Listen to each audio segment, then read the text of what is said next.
والد کشمیری اور والدہ ایرانی تھیں۔ دونوں ہی حسین تھے۔ اللہ تعالیٰ نے مجھے بھی بے پناہ حسن سے نواز دیا۔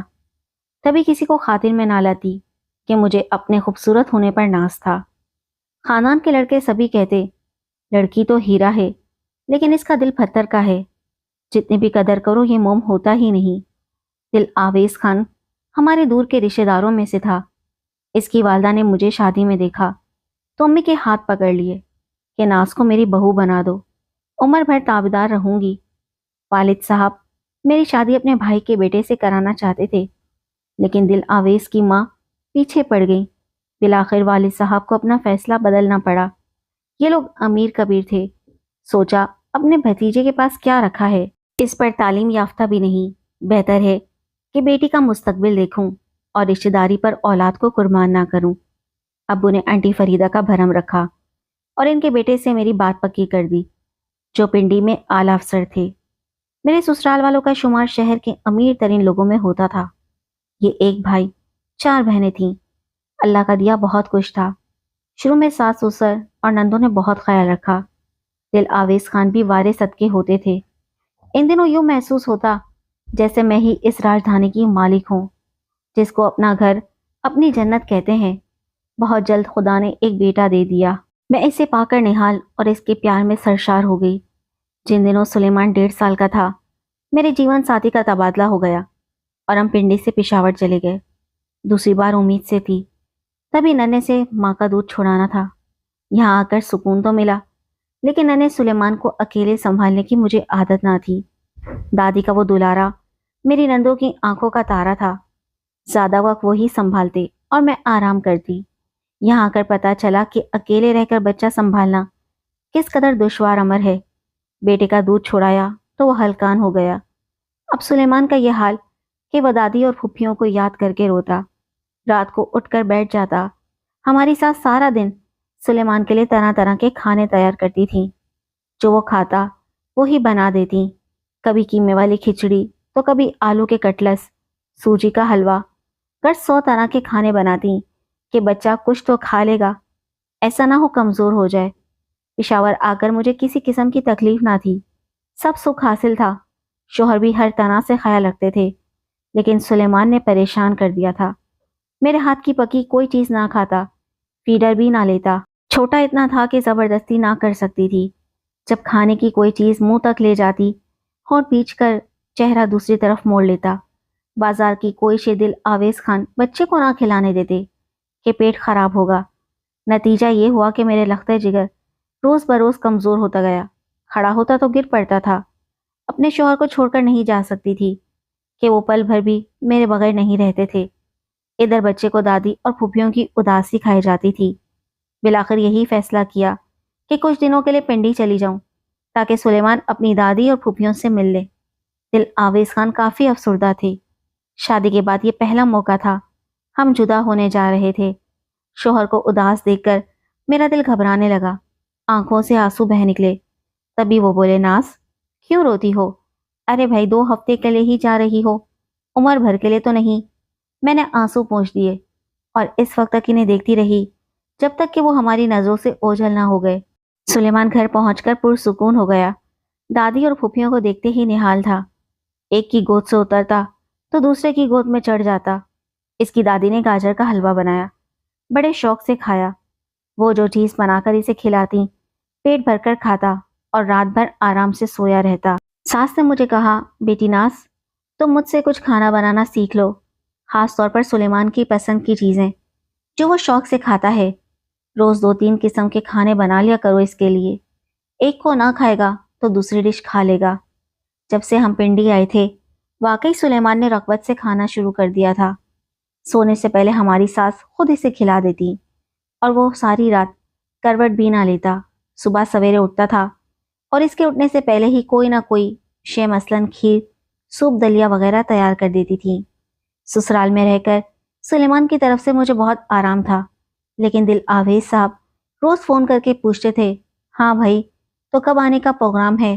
اتنے دن گزر گئے تمہارے بغیر، اب تو آ جاؤ۔ آنٹی تو سلیمان کی خاطر ابھی بھی روکتی تھیں کہ کچھ دن اور ٹھہرو، بچے میں ذرا جان پڑی ہے تو جانے لگی ہو، وہاں جا کر یہ پھر سے کمزور ہو جائے گا، آخر کب تک؟ خان صاحب نے چھٹی لی اور مجھے خود لینے آ گئے۔ پشاور آ کر جی اور برا رہنے لگا۔ سلیمان نے پھر سے وہی روش اپنا لی، کچھ نہ کھانا اور روتے رہنا۔ دل آویز نے یہ حل نکالا کہ ایک اچھی میٹ کی تلاش میں دن رات ایک کر دیا، جو بچے کو سنبھال لیں، اسے کھلائے پلائے، نہلائے اور مجھے آرام کرنے دے۔ بہت جلد ایک میٹ کا انتظام ہو گیا۔ یہ ادھیڑ عمر تھی اور 2 بچوں کی ماں تھی۔ اس کو رہنے کا ٹھکانہ درکار تھا۔ ہمارے صاحب نے سرونٹ کوارٹر دے دیا۔ اسے آتے ہی سلیمان کو سنبھال لیا۔ اسے بچوں کی پرورش کا تجربہ تھا۔ یوں بھی نیک اور مخلص عورت تھی۔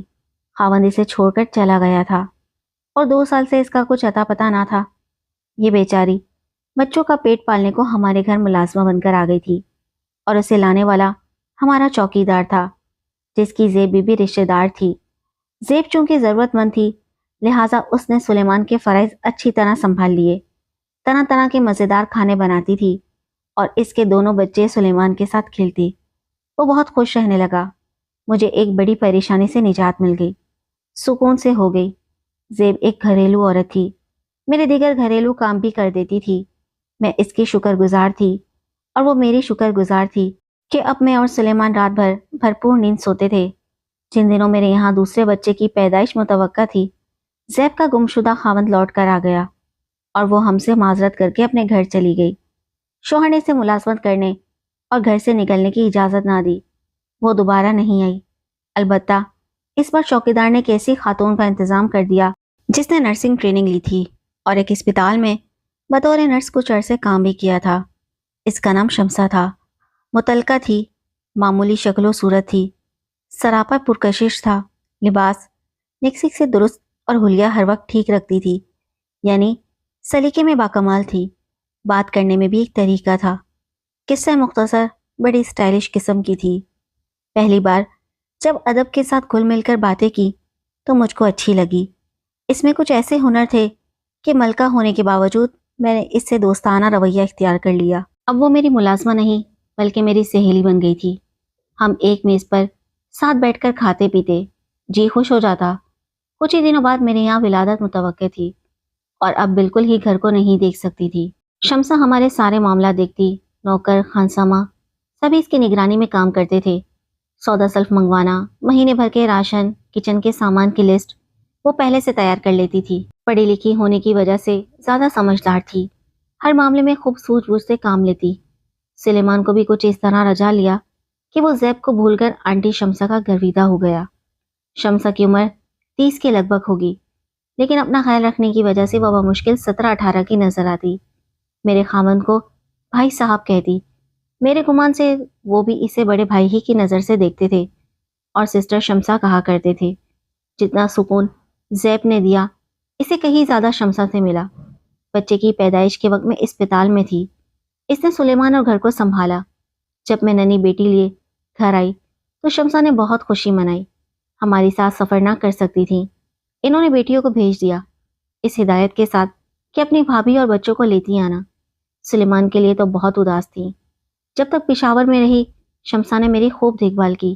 اب چھلا ہو گیا تھا، نندوں نے اصرار کیا، بھابھی امی کے پاس چلیے، وہ اپنی نومولود پوتی کے لیے بہت اداس ہیں۔ سلیمان کے بابا نے بھی کہا، ہاں ہاں چلی جاؤ، ان لوگوں کا ساتھ ہے، پھر کیسے جا پاؤ گی؟ امی جان تمہارا شدت سے انتظار کر رہی ہیں، کچھ دن وہاں آرام کر لو، جب فون کرو گی لینے آ جاؤں گا۔ مجھے خان کی فکر نہ تھی، شمسا تو گھر میں ہی تھی۔ میرے والد ان دنوں بیمار تھے اور ان کی فکر کھائی جاتی تھی۔ میں پنڈی آ گئی۔ خان صاحب کا پہلے روز فون آ جاتا، پھر ہفتے بعد آنے لگا۔ مجھے یہاں آئے 1 ماہ بیت گیا، لینے بھی نہ آئے تو میں نے فون کر کے کہا اب آ جائیے، اور بچے آپ کے لیے بہت اداس ہیں۔ بولے ایک ضروری دورے پر کل جانا ہے، ہفتے بعد آ کر لے جاؤں گا۔ انہی دنوں والد شدید بیمار پڑ گئے اور پھر رضائے الہی سے وفات پا گئے۔ میرے خان وفات پر آئے اور 1 روز بعد واپس پشاور چلے گئے۔ اس موقع پر میں ساتھ نہ جا سکی کیونکہ امی کے پاس رہنا واجب تھا۔ ابو کے 40ویں تک مائکے میں رہی اور پھر واپسی کی تیاری باندھ لی۔